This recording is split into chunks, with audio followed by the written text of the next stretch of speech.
Good day, Curtis. Now I actually don't have notes for this video, so it might just fall to pieces. You are entirely correct in saying that our news is not full of good news at the moment. We are bombarded every single day with bad news because there's a lot of bad stuff happening. There might be a day in the future where the news is full of bright and cheerful news, but I'm afraid that day is not today. You challenged me to find a good piece of news in the news currently, and aside from a couple of people getting awards and etc., there is not a lot going off. There's a couple nice things, some people are being acknowledged for their achievements, but there's nothing good. There's nothing, oh my god, this has happened today, it's revolutionary, you know? To be honest, the only thing which I can see as good news right now is that Windows 10 is going to be a free upgrade. Now granted, I didn't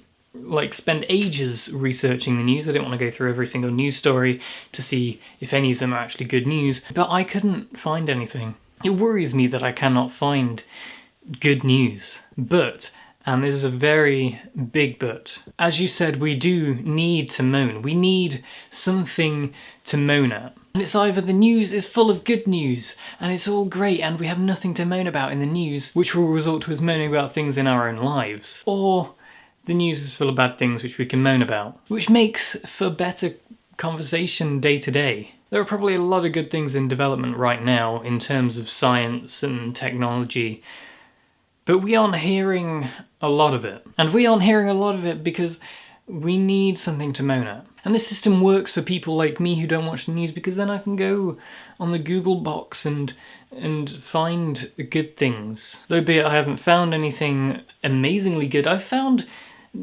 interesting scientific developments. I think how the media sees people is we need organising, we need showing where we need to get the resources from. And the way they show things in different places, the way they set their demographics, is a good example of this. So I have a question for you, Curtis, and the people. Have you ever noticed that things are strangely accurate to you in what you do? For example, do you watch TV and then an advert comes on and then you're like, oh my god, that's amazing. Like I could picture myself enjoying that. That's cool. Do you notice these media demographics? Do you notice how they target you? It isn't a generally noticed thing, but it's definitely there.